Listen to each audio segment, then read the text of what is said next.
Olá, tudo bem? E a família como vai? Hoje o Família e Companhia fala de um lugar muito especial aqui em Cascavel. Nós estamos dentro do Museu da Arquidiocese de Cascavel, que está dentro do Centro Catequético da Catedral Nossa Senhora Aparecida. Durante o programa de hoje você vai ver aí algumas imagens que eu tenho certeza vai te dar muita vontade de conhecer esse lugar pessoalmente, até porque ele conta um pouco da história de Cascavel, um pouco da história do oeste do Paraná. Tem muita coisa bonita por aqui e eu trouxe também para o programa de hoje alguém muito especial que também vai nos contar um pouco da história aqui de Cascavel, porque ele faz parte desta história. Desde 1995 ele é sacerdote aqui em Cascavel. A maioria de vocês conhecem Padre Nélios Orteia, que agora não é mais Padre Nélios Orteia, desde 18 de outubro, nomeado pelo Papa Francisco, Dom Nélios Orteia, o novo bispo no Brasil. Tudo bem com o senhor? Prazer tê-lo aqui no Família e Companhia. Prazer é meu, Edeli Tapia, prazer de estar com você e falar um pouquinho da nossa vida, de assuntos importantes também para a nossa reflexão e assim conhecendo sempre mais nesta conversa, esse bate-papo, conhecendo-se sempre mais um ao outro. Bom, o senhor é formado em filosofia, teologia, psicopedagogia, né? É isso mesmo? E tudo aqui na nossa região. O senhor se formou aqui, escolheu essa região então para viver?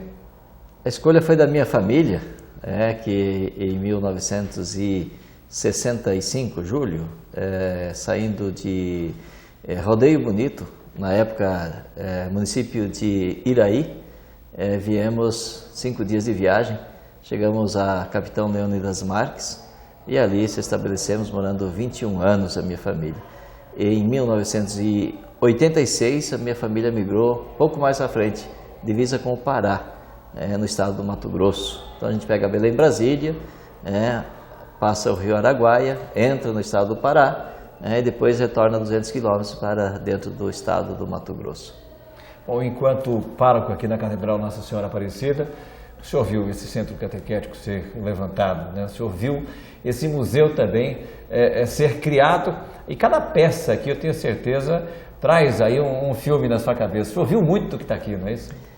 Eu vim para Cascavel, cheguei no seminário em 13 de fevereiro de 1984 e lá estavam, chegando já próximo do almoço, estavam o padre José Valentim Grapege e o padre Alfeu Leônidas Teodoro, que me acolheram no seminário. E aí eu comecei então os estudos seminarísticos, terminando aí 3 anos, fui para a filosofia na Facitol, em Toledo, concluí o curso de licenciatura e depois iniciamos a primeira turma de teologia no Centro Interdiocesano de Teologia de Cascavel, onde integram as 5 dioceses, que Foz do Iguaçu, Toledo, Palmas, Francisco Beltrão, Guarapuava e Cascavel. E nós éramos em 10 estudantes de teologia, iniciando, devastando assim um pouquinho essa parte do mundo da teologia e organizando também a instituição, a Faculdade de Teologia, que era um centro de estudos de curso livre. E aí concluímos a teologia, e aqui fiquei sempre aqui, com exceção desse período da filosofia em Toledo, sempre aqui na cidade de Cascavel. O senhor fala assim, a gente percebe realmente que a história aqui é muito rica, né? As vocações nascidas aqui já estão aí espalhadas pelo Brasil, né? E esse museu conta um pouquinho disso. Conta um pouquinho, porque deste período, ainda continuando a minha história, depois de 8, 9 anos trabalhando no próprio seminário onde eu estudei, substituindo o padre Grapege, aí depois fui para a Cancele 2 anos, e na nomeação do Peruso, que estava aqui na catedral, aí Dom Lúcio e o próprio Peruso me chamaram na Cúria para que eu viesse para a catedral. Então foram 2 anos apenas na Cancele, na paróquia Nossa Senhora de Fátima. E aqui, então, estava essa obra em andamento. Apenas o 2º piso aqui que estava já organizado para que a catequese tinha o seu curso, a escadaria ainda de forma bruta que que as crianças subiam para a catequese, então as salas, e depois então fomos dando continuidade àquela obra que fora projetada em 1999, iniciada no ano 2000, e diante daquele projeto estabelecido, levamos até a sua conclusão. E ainda alguns detalhes que precisam.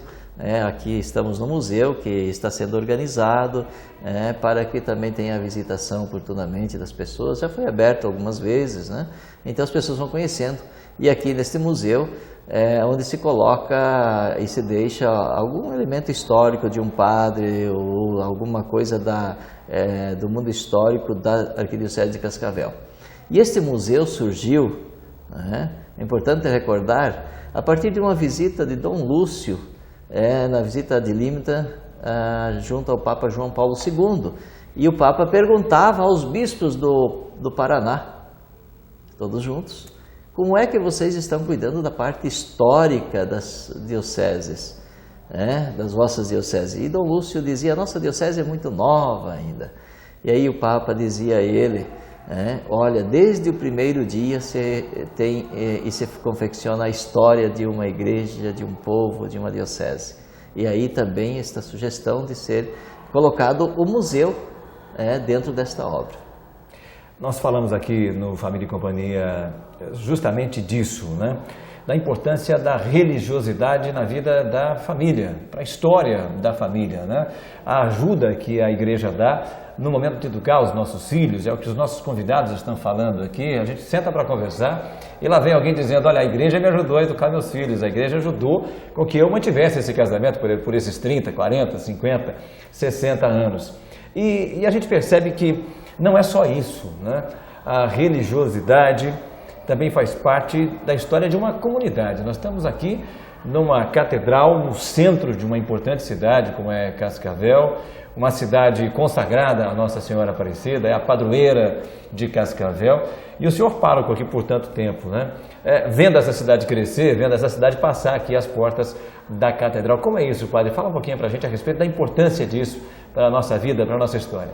Quando você fala da presença de um sacerdote na vida de uma família, aqui vale recordar, na minha família, meu pai, minha mãe, meus irmãos, minhas irmãs, nós tínhamos um moinho, e o Frei Gabriel Ângelo, que um frei muito querido no município de Capitão Leandro das Marques, hoje Santa Lúcia, Boa Vista da Aparecida, ele ficou muito tempo e ele com frequência ia nos visitar, buscar a farinha, para fazer a polenta. Também pegava um queijo, que a mãe fazia, a gente fazia, e então sempre mantivemos muito contato.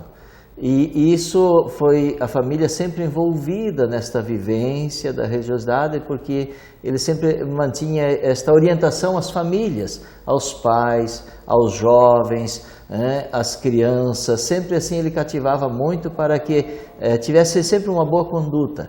Isso marcou muito até hoje. Este frei, já com mais de 90 anos, veio a falecer agora há pouco tempo, no mês de junho deste ano em Veneza, na Itália. Mas assim deixou muita marca. E sempre espelhando-se nestas figuras também o meu sacerdócio, tentando esta preocupação acima de tudo, a partir sempre da palavra de Deus, fazer com que as famílias possam se integrar.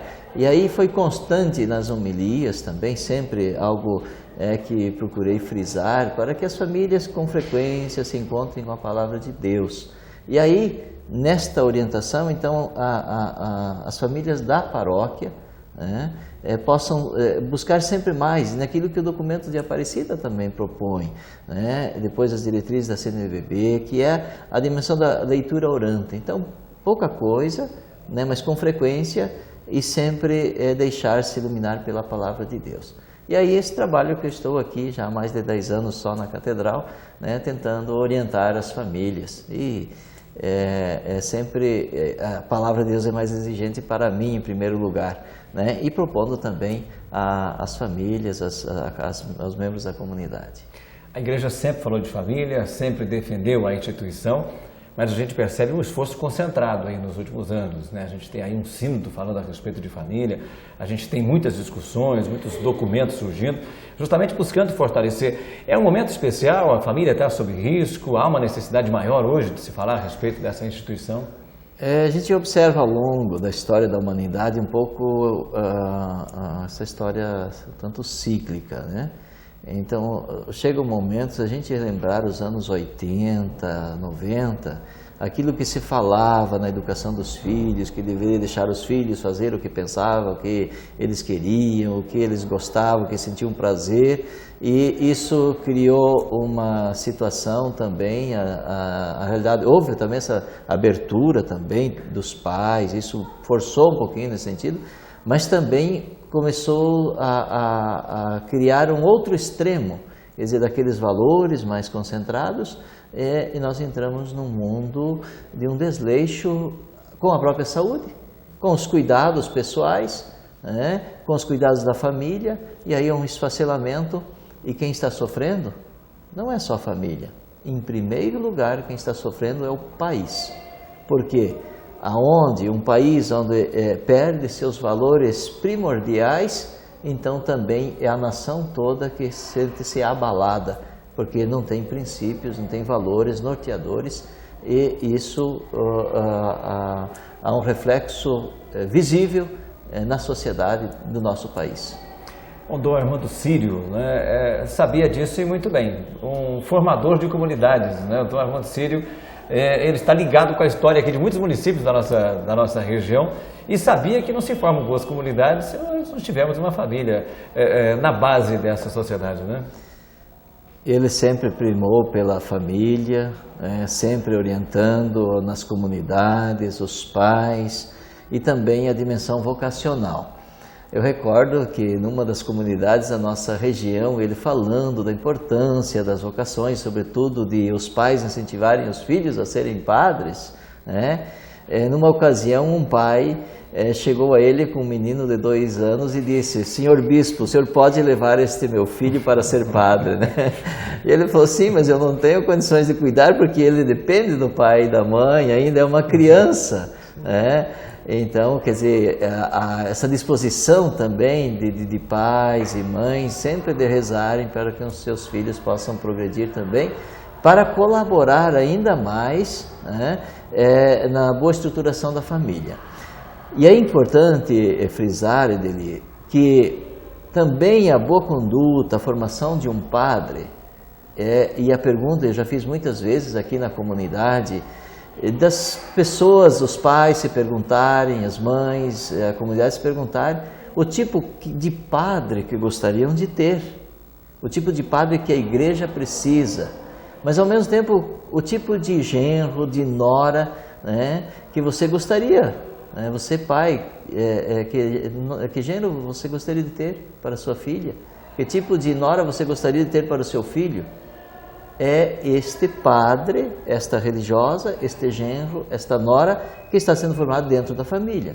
Então ele vai levar uma carga de toda a formação que existe. Então você às vezes condena lá a pessoa adulta, né, mas é uma base e há uma estruturação que tem a sua influência aí nos primeiros anos de vida e que vai também aparecendo ao longo da história.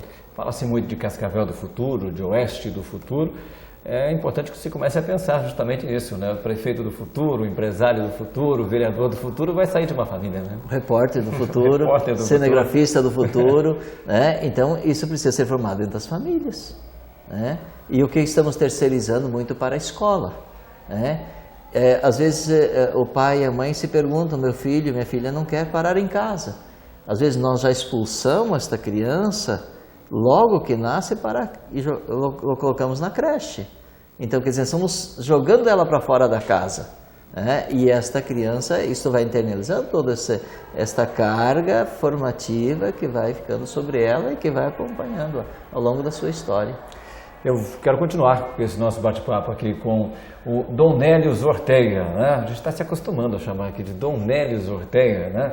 E a gente vai continuar no próximo bloco, porque eu quero falar um pouquinho a respeito desse desafio, né? De receber aí um comunicado de Roma dizendo, olha, agora você é bispo, agora você vai assumir uma diocese e principalmente, como foi essa notícia, você vai deixar Cascavel, né?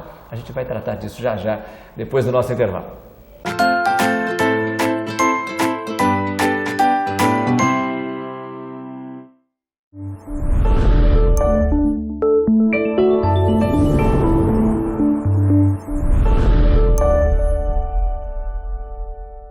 Desde que iniciamos nossos trabalhos, passamos por várias crises.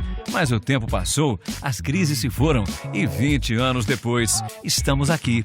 A maior lição aprendida nesse tempo é que o diferencial de qualquer empresa, a toda hora, é o atendimento. É por isso que a Dinâmica investe em sistemas de controle e gestão, treinamento e desenvolvimento dos colaboradores e em estrutura física para maior conforto da equipe.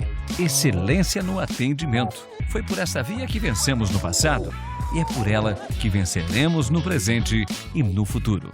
O Grupo Telhaço é constituído por empresas focadas no segmento de produtos para coberturas metálicas, calha, serralheria, metalurgia e outros derivados de aço, com mais de 20 anos de experiência no mercado. Hoje, com unidades distribuídas em pontos estratégicos, o Grupo Telhaço tem como característica um atendimento rápido e personalizado em 100% dos municípios do estado do Paraná e grande parte do estado de Goiás. O Grupo Telhaço utiliza equipamentos de alta tecnologia e fabricação sob medida e tem a missão de excelência no atendimento de seus clientes e parceiros. Contate a Telhaço mais próximo de você. Tem Telhaço em Maringá, Cascavel, Londrina, Ponta Grossa, Paranavaí, Umuarama, Curitiba, Campo Mourão e Anápolis, em Goiás. Pensou em construir, reformar ou ampliar seus negócios? Pensou em Grupo Telhaço.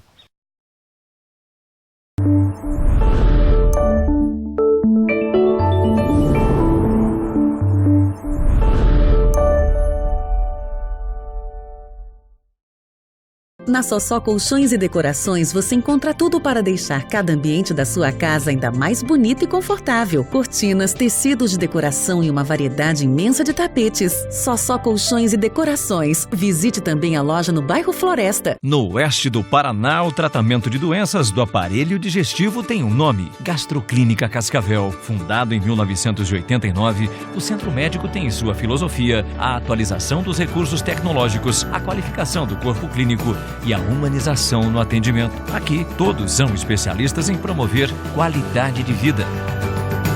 Gastroclínica Cascavel. Tecnologia e humanização mais perto de você.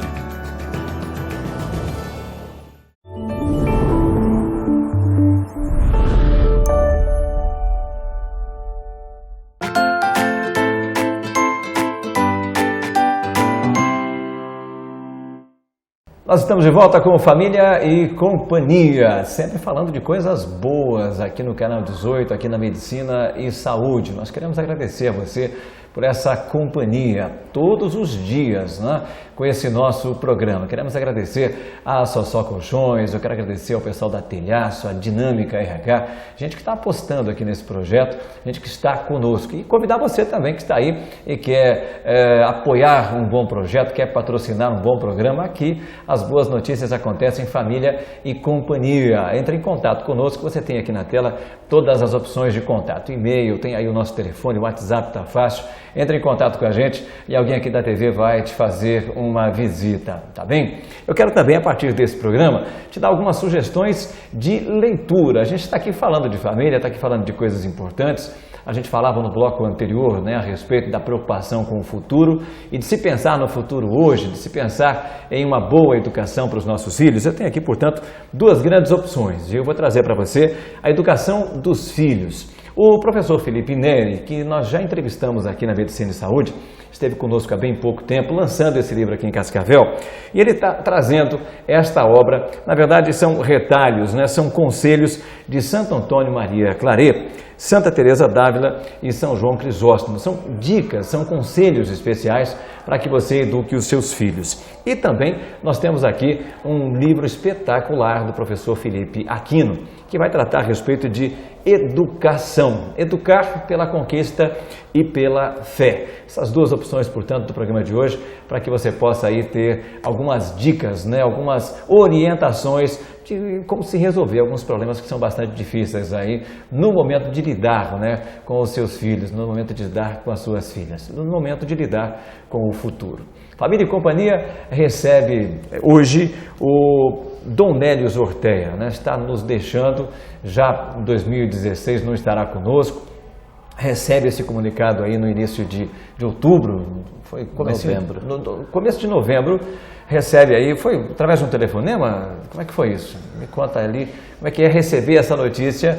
Olha, o senhor está sendo convocado, né, para uma nova missão, para um novo desafio. Então, recebi o telefonema da Anunciatura Apostólica e o núncio começou a falar comigo, né, e disse, já há dias estávamos te procurando e não estamos te encontrando. Aí eu falei, mas eu estou aqui agora, né? Estou aqui. E aí ele começa a falar, então, olha, o Papa te nomeou bispo, né? E ele está pedindo que você responda com muita generosidade e disponibilidade.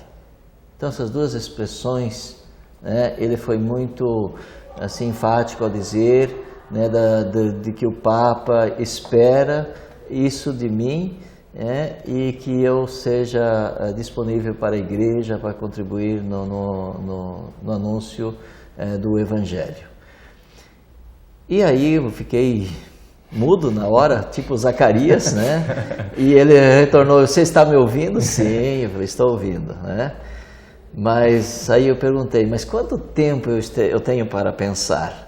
E ele me respondeu, 1 minuto, no sentido assim que quando Jesus chama os 12 apóstolos, vai chamando André, Pedro, deixam as redes, o barco e imediatamente seguem a Jesus. Depois logo à frente Tiago e João, depois na coletoria de impostos chama Mateus e deixando tudo seguiu.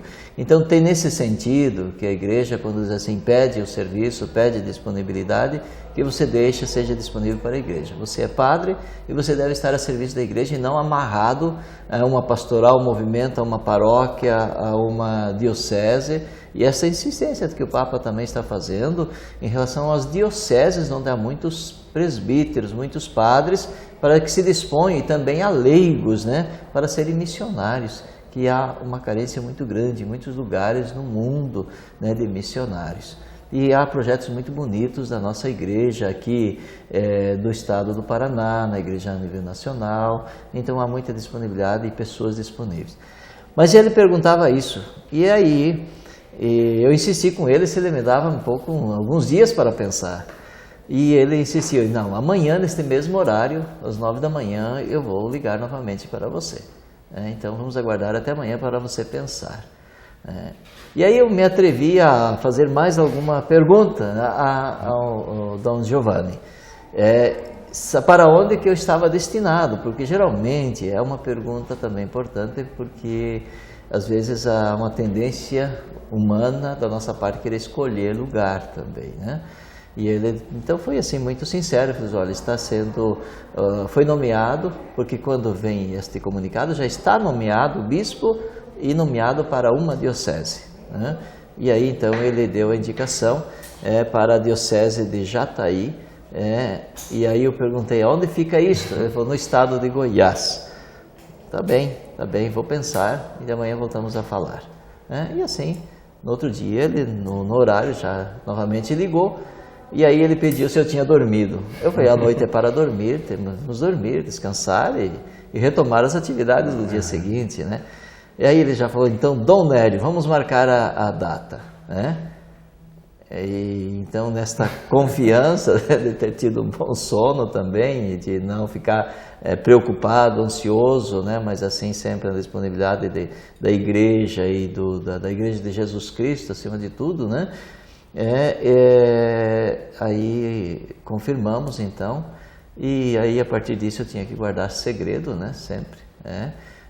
E que o comunicado, o anúncio seria lá em Roma no dia 18, né, no horário das 9 horas, nosso aqui, meio-dia, lá em Roma. Né? Então, até lá, o silêncio deve permanecer. Quer dizer, nem para minha mãe eu podia falar, né? Para ninguém.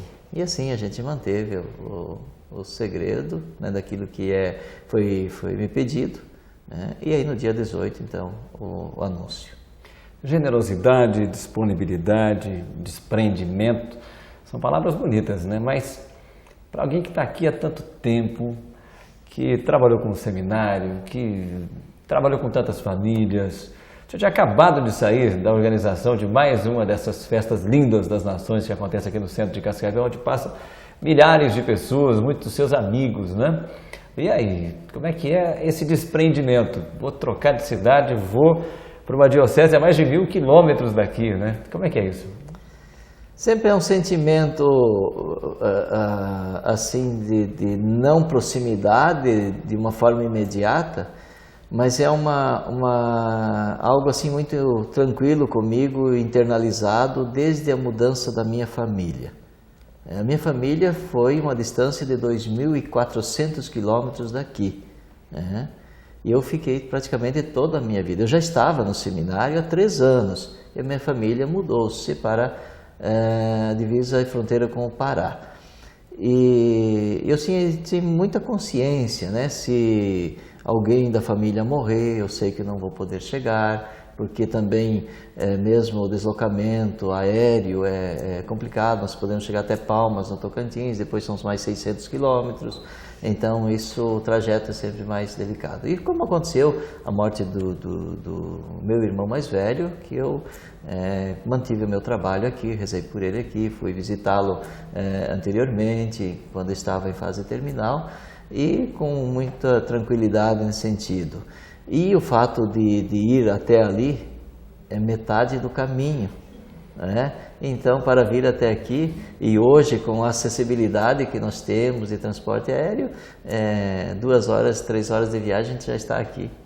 Então, os amigos, e mesmo com a minha mãe, eu falo com ela, né, a gente está longe, eu sei que eu não preciso estar perto, eu sei quanto que ela nos ama, cada um a mim, como os outros irmãos e irmãs, né, assim como nossa família, nos queremos bem mesmo na distância, e a minha família está muito espalhada, Sorriso, Caratinga, Minas Gerais, Ribeirão Preto, eu aqui. Então essas distâncias são enormes, né? Mas assim a gente sempre muita proximidade, e o amor, o cultivo, sempre da possibilidade de a gente se encontrar, a gente sempre cultivou esse espírito muito familiar. E com vocês aqui, né, ao distanciar-me, claro, a gente vai sentir, né, um pouco também de cultura, mas daquilo que já tive conhecimento, as pessoas vão pesquisando, as pessoas da comunidade, para onde vai, e começam a olhar, e encontrando também com o administrador diocesano da Diocese de Jataí, ele vai dizer, você vai gostar muito daqui. O bispo que estava lá anteriormente, né, que foi transferido como arcebispo para Pouso Alegre, Minas Gerais, falou, você vai gostar muito, você vai estar bem, um povo muito querido, muito bom. E um fala, outro fala, assim, você estará se sentindo como se estivesse em Cascavel, porque há uma planície, a agricultura, o desenvolvimento da cidade, da região, ela tem um estilo da nossa cidade de Cascavel. E então penso assim que vai ser muito tranquilo assim em relação à convivência, né? E já me deparei com pessoas que eram daqui que estão morando lá, né? Serão os nossos diocesanos, então será uma vida assim muito tranquila. Nós sempre falamos aqui no Família e Companhia a respeito da importância da transmissão, né? Da fé, de valores, de costumes, da cultura.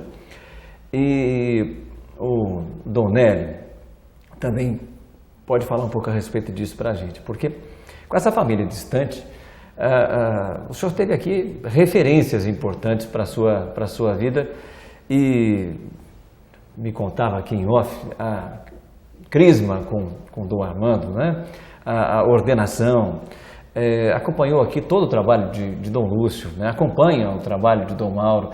O que essas referências, o que essas presenças, esses bispos vão ajudar a partir de agora nessa sua nova caminhada?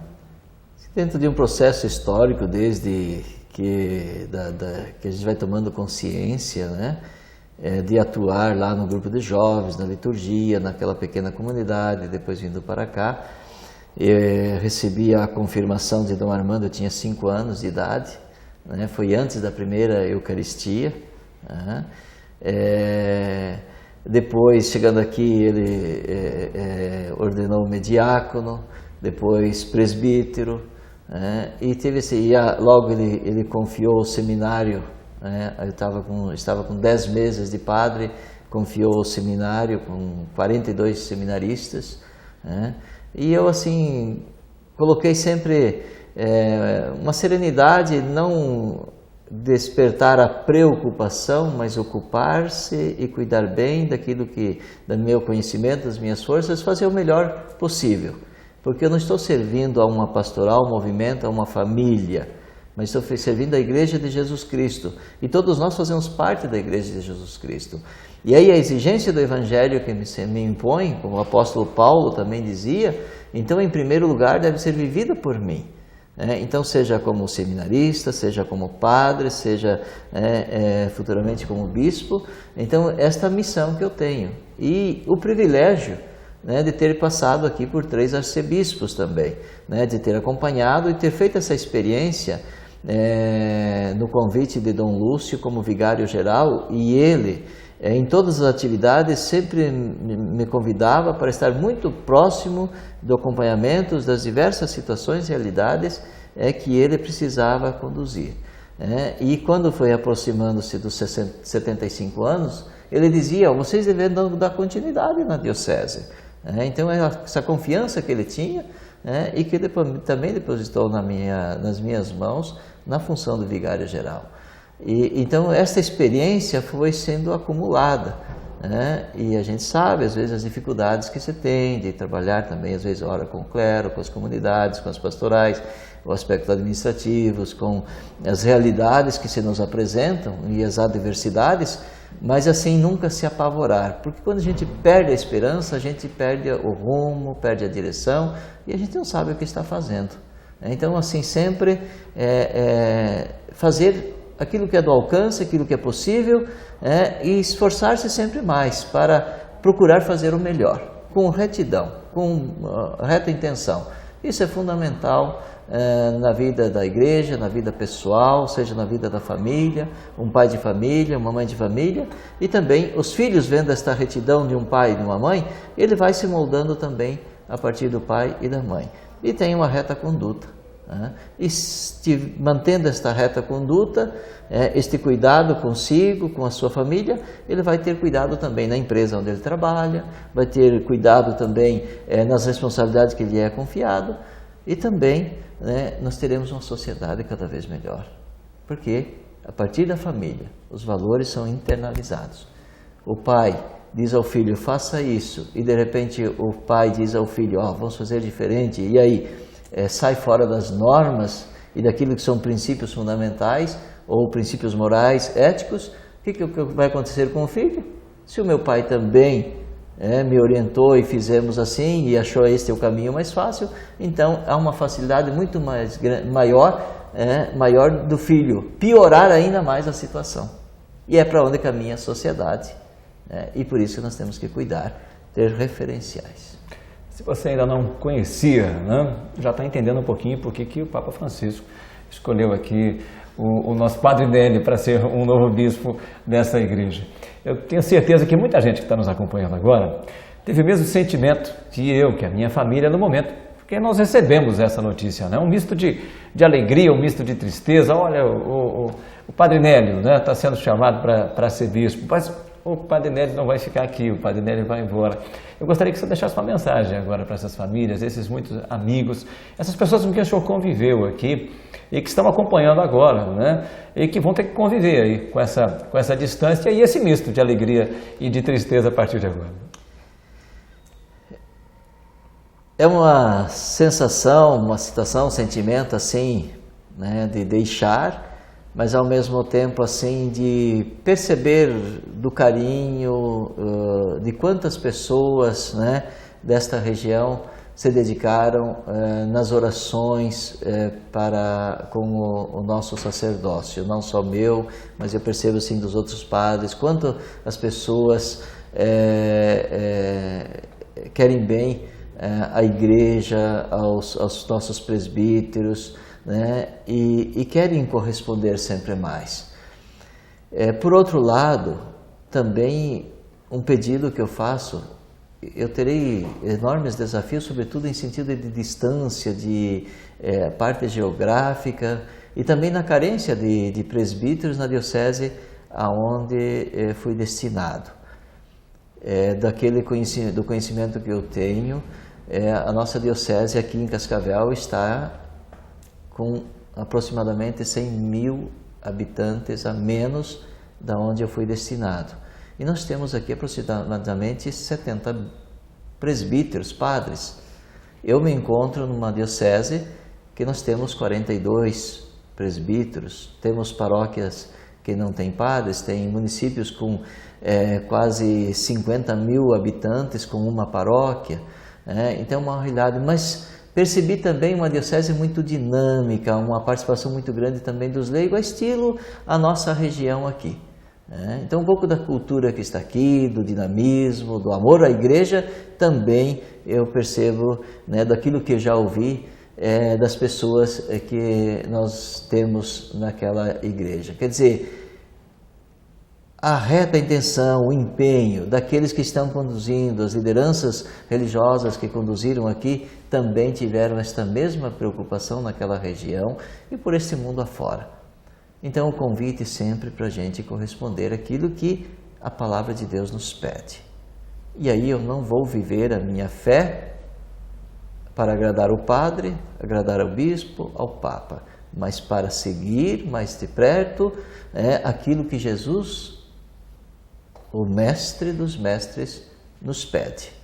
E às vezes é muito exigente, às vezes custa para a gente. Agora, à medida que eu fizer nesta dedicação de viver mais proximamente ao Evangelho proposto por Jesus, eu estarei querendo bem ao padre, ao bispo, ao papa, à igreja, em direção à salvação e construindo este reino aqui. Então, é as minhas energias, minhas forças que se voltam para o bem maior, que ultrapassa apenas esta materialidade que nós nos deparamos, mas com um olhar que transcende esta realidade da matéria, esta elevação espiritual para a qual Jesus nos chamou.